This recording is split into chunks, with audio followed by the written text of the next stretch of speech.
ان الحمد للہ نحمده ونستعینه ونستغفره ونعوذ باللہ من شرور انفسنا ومن سیئاتنا من یهد اللہ فلا مضل له ومن یضلل فلا ہادی له واشهد ان لا الہ الا اللہ وحدہ لا شریک له واشهد ان محمدا عبدہ ورسولہ یا ایھا الذین آمنوا اتقوا اللہ حق تقاتہ ولا تموتن الا وانتم مسلمون۔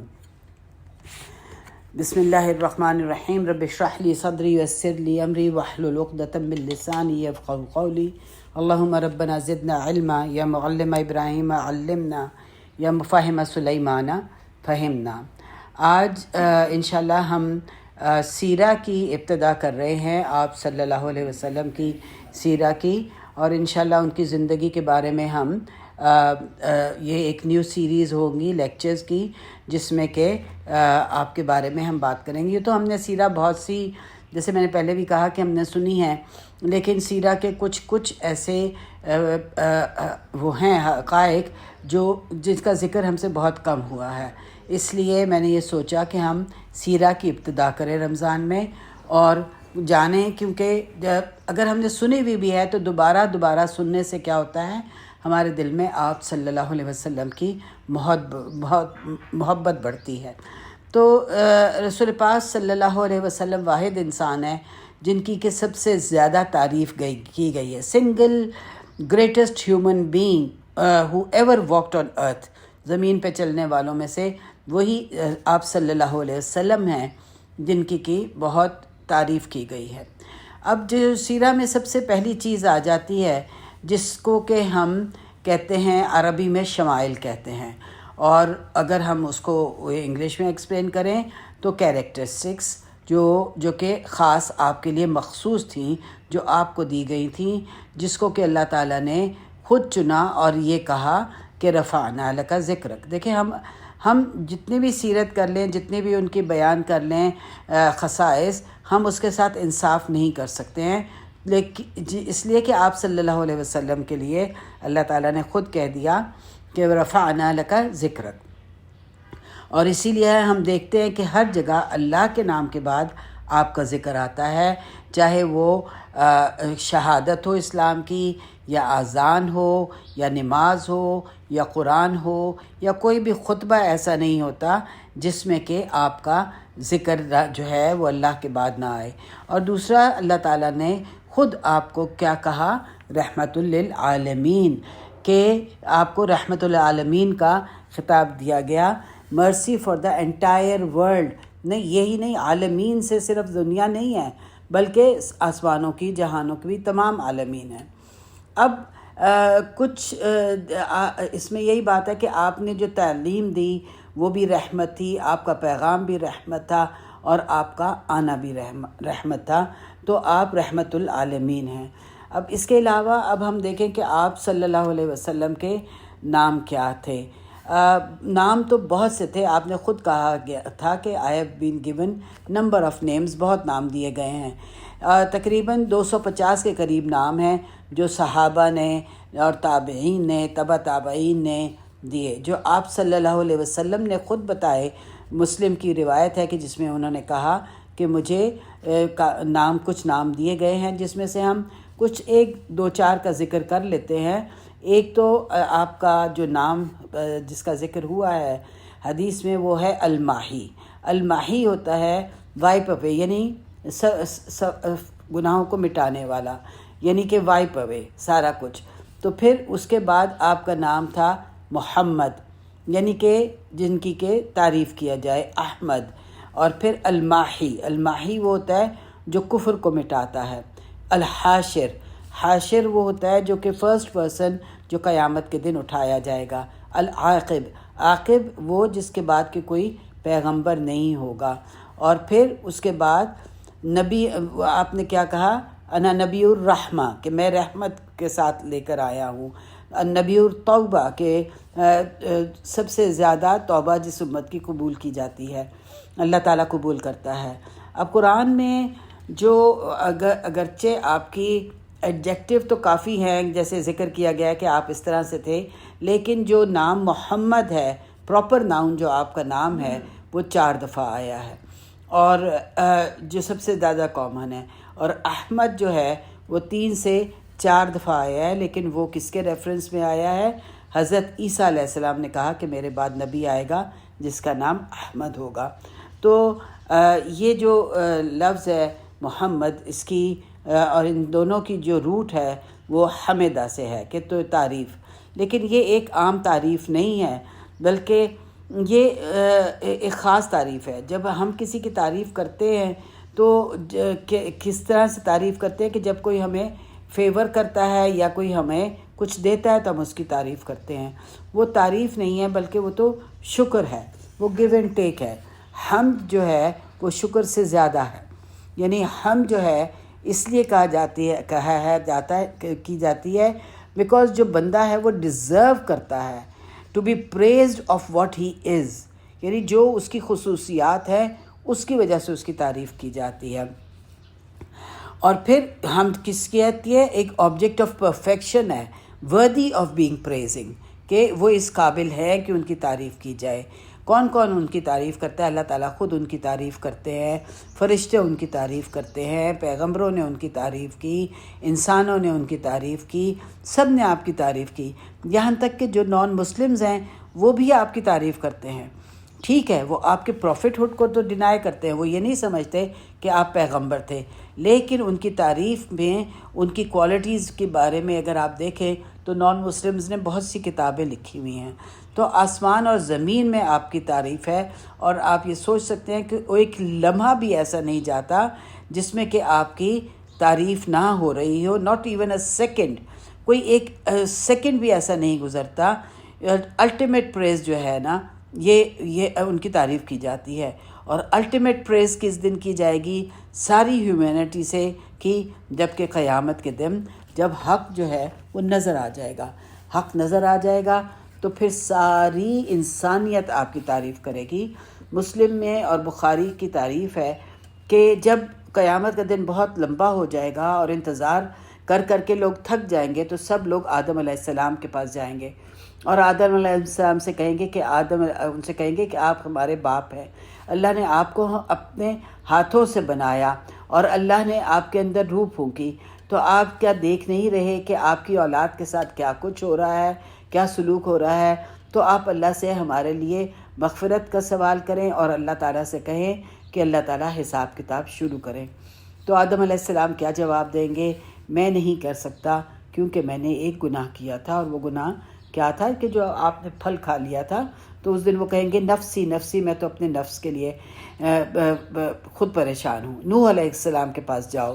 نوح علیہ السلام کے پاس جائیں گے تو نوح علیہ السلام کہیں گے کہ تمام انسانیت جب جائے گی تو وہ کہیں گے کہ میں نے بھی ایک گناہ کیا تھا، کہ میں نے، اللہ نے مجھے منع کیا تھا اور میں نے بیٹے کے لیے حفاظت مانگ لی تھی اللہ سے. تو کہیں گے نفسی نفسی، میں بھی اپنا نفس کے لیے ہی دعا کر سکتا ہوں. پھر وہ ابراہیم علیہ السلام کا کہیں گے، ان کے پاس جاؤ. ابراہیم علیہ السلام بھی انکار کر دیں گے. وہ کہیں گے کہ میں نے 3 جھوٹ بولے تھے، اگرچہ وہ جھوٹ نہیں تھے، وہ توریہ تھا، لیکن ایک نبی ہوتے ہوئے وہ اس بات پہ پریشان ہوں گے کہ میں نے 3 جھوٹ بولے تھے. ایک تو جب انہوں نے یہ کہا تھا کہ میں بیمار ہوں، انی سقیم، کہ میں بیمار ہوں. اور جب انہوں نے بڑے بت جب توڑا تھا تو بڑا بت رکھ دیا تھا، تو انہوں نے کہا تھا کہ بڑے بت سے پوچھ لو کہ ان کو کس نے توڑا ہے. اور پھر تیسرا یہ تھا کہ جب انہوں نے اپنی زندگی بچانی تھی سارہ کی بھی، تو کہا تھا کہ سارہ جو ہے وہ میری بہن ہے. تو موسیٰ علیہ السلام کے پاس تم جاؤ. اب لوگ موسیٰ علیہ السلام کے پاس جائیں گے تو موسیٰ علیہ السلام کہیں گے کہ میں نے ایک قتل کر دیا تھا، حالانکہ وہ قبطی کا قتل تھا، تو آپ اس لیے وہ انکار کر دیں گے. اسی طرح عیسیٰ علیہ السلام انکار کر دیں گے. پھر آخرکار تمام کی تمام انسانیت جو ہے رسول پاک صلی اللہ علیہ وسلم محمد کے پاس آئے گی. وہ عیسیٰ علیہ السلام کہیں گے کہ محمد کے پاس جاؤ. تو پھر وہ انسانیت ان کے پاس جائے گی، تو وہ واحد ہیومن بینگ ہوئیں گے جن سے کہ انسانیت کہے گی کہ ہماری سفارش کریں کہ اللہ تعالیٰ جو ہے وہ حساب کتاب شروع کرے، کیونکہ حساب کتاب کا دن جو ہے اللہ تعالیٰ نے فرمایا کہ وہ ایک 50,000 سال کے برابر ہوگا. تو اس کے جواب میں آپ صلی اللہ علیہ وسلم کہیں گے انا لہا کہ ہاں یہ میری ذمہ داری ہے اور یہ وہ مقام ہے جو تعریف کے قابل ہے. یعنی اس مقام کو کیا کہتے ہیں؟ مقام المحمود، یعنی تعریف کا مقام. اور تمام انسانیت، فرشتے سب آپ کی تعریف کریں گے. یہ مقام محمود ہے جو کہ آپ صلی اللہ علیہ وسلم کے لیے مخصوص ہے، مقام محمود. تو محمد اور احمد میں کیا فرق ہے؟ محمد میں کا ہے کہ کوانٹٹی آف پریز ہے، یعنی کنٹینیوٹی ہے کہ کتنی ان کی تعریف کی جاتی ہے. اور احمد جو ہے وہ ہائیسٹ کوالٹی آف تعریف ہے کہ ہائیسٹ کوالٹی آف تعریف ہے. اب آ جاتے ہیں ہم کہ آپ صلی اللہ علیہ وسلم کی خصوصیات کون کون سی تھیں. اس میں بھی ہم بہت ڈیٹیل میں نہیں جائیں گے، تھوڑی تھوڑی سی بات کریں گے. ایک تو یہ ہے کہ آپ آخری نبی ہیں، آپ کے علاوہ اور کوئی نبی نہیں آئے گا، اور قرآن میں بھی آپ کا آیا نہ ہے کہ خاتم النبیین ہے. پھر دوسرا یہ ہے کہ آپ سے سوال کیا گیا کہ آپ کی پیغمبری کا فیصلہ کب ہوا، تو آپ صلی اللہ علیہ وسلم نے فرمایا کہ آدم علیہ السلام کی پیدائش سے بھی پہلے، یعنی جب کہ آدم علیہ السلام کے اندر روح نہیں پھونکی گئی تھی، تین اور روح کے درمیان تھے، تو مجھے جو ہے وہ کیا تھا کہ میرے بارے میں اللہ نے فیصلہ کر لیا تھا. تیسرا آپ کی خصوصیت یہ ہے کہ تمام انسانیت کے لیے رسول بنا کے بھیجے گئے ہیں، یہاں تک کہ جنات کے لیے بھی آپ آئے ہیں. چوتھا آپ نے کہا کہ میرا جو روب ہے ایک خاص قسم کا فیئر ہے جو کفار پر 1 ماہ کے فاصلے پر چھا جاتا ہے، یعنی اتنا آپ کا روب تھا، آپ سے ڈرتے تھے لوگ. پانچواں جو آپ نے بتایا کہ میری امت جو ہے وہ سب سے بڑی امت ہوگی جنت میں. آپ سے سوال کیا گیا کہ آپ نے سوال کیا کہ تمہارا کیا خیال ہے کہ میری امت کتنی ہوگی صحابہ کرام سے، تو وہ خاموش رہے. تو آپ نے کہا کہ 1/3. تو صحابہ کرام نے کہا اللہ اکبر. پھر آپ نے کہا کیا تم یہ چاہتے ہو کہ میری امت جو ہے وہ جنت کی جو آبادی ہے اس میں سے آدھی میری امت ہو؟ تو صحابہ کرام نے کہا اللہ اکبر. تو پھر آپ نے اللہ کی قسم اٹھا کر کہا کہ اللہ کی قسم مجھے امید ہے کہ جنت کی جو آبادی میں سے 2/3 جو لوگ ہوں گے وہ میری امت کے ہوں گے. اللہ تعالیٰ ہمیں ان لوگوں میں سے بنائے. اور اگر آج دیکھا جائے تو جو امت مسلمہ ہے وہ 1.1 بلین لوگ جو ہیں وہ مسلمان ہیں. رسول اللہ صلی اللہ علیہ وسلم کے وقت سے لے کے 1500 سال بعد سے لے کے اگر دیکھا جائے جب آپ نے یہ بات کہی تھی تو اس وقت تو دنیا میں اتنے مسلمان نہیں تھے، تھوڑے سے تھے. لیکن آج ہم یہ دیکھتے ہیں کہ یہ بات پوری ہو رہی ہے اور پتہ چلتا ہے کہ آج more than 24% of the population, world population جو ہے وہ کیا ہے؟ مسلمان ہیں. اور مسلمان کیوں بڑھ رہے ہیں، کیوں گرو کر رہے ہیں؟ کیونکہ جو ینگر ایج ہے نا وہ ایج ہے، اور ہائیلی فرٹیلیٹی ریٹ جو ہے وہ مسلمانوں کا ہے. ان لوگوں نے تو برتھ کنٹرول سے کر کے اپنی جو پاپولیشن تھی اس کو اس طرح سے کر لیا کہ یا تو آج ان کے پاس صرف بچے ہیں یا پھر بوڑھے ہیں. جو درمیانی ایج ہے نا، جوانی کی ایج ہے، وہ بہت کم ہے، اور وہ صرف مسلمانوں میں ہے. اور یہ ایک سگنیفیکنٹ فیکٹر ہے اسلام کی پاپولیشن کی گروتھ کا. دوسرا، اسلام کیوں پھیلا اتنا جلدی؟ اس کی ایک ریزن یہ ہے کہ مکہ جو تھا وہ ایک کنیکٹڈ تھا گلوبل ٹریڈ روٹ سے، جس کی وجہ سے وہ جو ہے نا ٹریڈ روٹس تھا اور لوگ آتے جاتے تھے، اس لیے اسلام کے پھیلنے میں جو ہے نا ترقی ہوئی. اور دوسرا یہ تھا کہ کافی جب مسلمانوں کا رول آ گیا تو انہوں نے بہت سے لینڈز کانکر کیے، جس کے وجہ سے اسلام جو تھا پھیلا. اور اس میں زیادہ تر جو ریزن تھا وہ فیئر ٹریٹمنٹ تھا آف دا کانکرڈ پیپل، کہ جن کو کانکر کیا گیا ان کے ساتھ اتنا فیئر ٹریٹمنٹ کیا گیا کہ جو اسلام تھا وہ تیزی سے پھیلا. اس کے بعد 6 چیز جو وہ یہ کہ قرآن دیا گیا آپ کو، جو ایک لیونگ معجزہ ہے. لیکن باقی معجزے جتنے بھی تھے جو رسولوں کو دیے گئے وہ اپنے وقت پر ہوئے اور ختم ہو گئے، ہم نے نہیں دیکھے۔ اگر اللہ تعالیٰ نے اس کو سمندر کو پھاڑا تو وہ ہم نے نہیں دیکھا، لیکن ہمارا ایمان ضرور ہے اس پہ، لیکن ہم نے دیکھا نہیں ہے۔ لیکن سارے معجزے، حضرت عیسیٰ کے معجزے اس وقت کے لیے تھے، لیکن قرآن آج بھی ایک معجزہ ہے اور ایکسیسیبل ہے۔ آپ قرآن اٹھا کے کسی کو بھی دے سکتے ہیں، وہ ایک ایکسیسیبل معجزہ ہے۔ پھر ساتویں جو چیز آپ کی اس لیے مخصوص تھی، اسراء اور معراج ہے، یہ انشاءاللہ جب ہم وقت آئے گا بات کریں گے تو اس کے اوپر تفصیلی۔ واحد ہیومن بینگ تھے جن کو کہ آسمانوں کے اوپر بلایا گیا تھا، ان دی پریزنس آف اللہ بلایا گیا تھا، بات کی گئی تھی۔ موسیٰ علیہ السلام سے جب بات کی گئی تو وہ زمین پر بات کی گئی تھی، لیکن آپ صلی اللہ علیہ وسلم ایسے مقام پر گئے جہاں پہ کہ جبرائیل علیہ السلام نے بھی کہہ دیا کہ میں اس سے آگے نہیں جا سکتا، تو اس لیے آپ گئے۔ اب یہاں پہ ہم اس کے بعد جو ان کی آپ صلی اللہ علیہ وسلم کی خاص خصوصیات ہیں، وہ آپ صلی اللہ علیہ وسلم نے کہا کہ میں سید ہوں ولد آدم کی، یعنی میں انچارج ہوں۔ جو 9th خوبی ہے، ایک خصائص ہے کہ سب سے پہلے انسان ہوں گے، یعنی جب دوسرا سور پھونکا جائے گا تو اس کے بعد سب سے پہلے انسان ہوں گے جو قیامت کے دن اٹھائے جائیں گے، سب سے پہلے انسان ہوں گے جو کپڑے پہنے ہوئے ہوں گے۔ پھر 11ویں یہ ہے کہ بڑا حوض ملے گا جس کی شیپ ایک سکوئر ہوگی، جس کا کہ کیا ہے، انا اعطیناک الکوثر ہے۔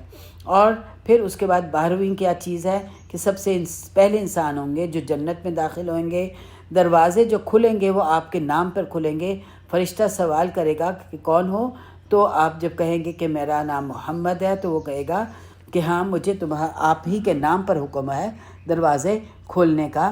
تو اس طرح وہ پہلے انسان ہوں گے، اور فرسٹ امہ بھی ہم ہوگی جن کو کہ اجازت دی جائے گی رسول اللہ صلی اللہ علیہ وسلم کے ساتھ داخل ہونے کی۔ اللہم اجعلنا منہم، اللہ تعالیٰ ہمیں ان میں سے بنا دے۔ پھر 13 خصوصیت یہ ہے کہ جنت کا جو ہائیسٹ لیول ہے وہ آپ کو دیا جائے گا، یعنی فردوس اعلیٰ۔ ہائر آپ صلی اللہ علیہ وسلم نے کیا کہا تھا کہ جنت جو ہے نا وہ ایک ٹرائی اینگل شیپ میں ہے، جتنا آپ اوپر چلتے چلے جائیں گے، ہائر آپ جائیں گے، لیس لوگ ہوں گے۔ تو آپ صلی اللہ علیہ وسلم نے کہا کہ ایک انٹائر لیول آف جنہ جو ہے وہ صرف کس کے لیے، صرف 1 پرسن کے لیے ہے۔ پینیکل آف فردوس جو ہے نا الاعلیٰ ہے، جو اللہ کے تھرون کے بالکل نیچے ہے، اور اس کا نام ہے الفضیلہ۔ الفضیلہ آپ صلی اللہ علیہ وسلم نے کہا کہ جنت کا وہ حصہ ہے جو صرف ایک اپنے بندے کے لیے جو اللہ نے چنی ہے، اور میں امید کرتا ہوں کہ شاید میں ہی وہ انسان ہوں۔ اسی لیے امت سے کہا کہ میرے لیے دعا کیا کرنا۔ تو آج امت کیا کرتے ہیں، ہمیں کیا حکم ہے کہ اذان کے بعد کیا دعا کرنی ہے، اللہم رب هذه الدعوۃ التامہ والصلاۃ القائمہ آتی محمد وسیلتی والفضیلتی واجعلہ مقاما محمودا وابعثہ مقاما محمودا الذی وعدتہ، کہ اللہ تعالیٰ آپ اس اذان کو سننے والے، نمازوں کو قائم کرنے والے آپ رسول پاک صلی اللہ علیہ وسلم کو وسیلہ اور فضیلہ عطا فرمانا، وہ مقام محمود جس کا کہ آپ نے ان سے وعدہ کیا ہے۔ یہاں پہ آج ہم روکتے ہیں، اس کے بعد ہم نیکسٹ جو انشاءاللہ کریں گے، میرا روز اسی طرح سے 15 سے 20 منٹ کا یہ ایک لیکچر ہوگا انشاءاللہ، جس میں کہ ہم رسول پاک صلی اللہ علیہ وسلم کے فضائل اور سیرت ساری ڈسکس کریں گے۔ اللہ تعالیٰ ہمیں سننے والوں کو اور بتانے والوں کو بہترین عمل کی توفیق دے، رمضان کے روزے رکھنے، اس کی عبادات کی توفیق دے، اور بہترین اخلاق سے نوازے، آمین۔ ربنا تقبل منا انک انت السمیع العلیم وتب علینا انک انت التواب الرحیم، وصلی اللہ علی نبینا محمد وعلی آلہ وصحبہ اجمعین، وآخر دعوانا الحمد للہ رب العالمین۔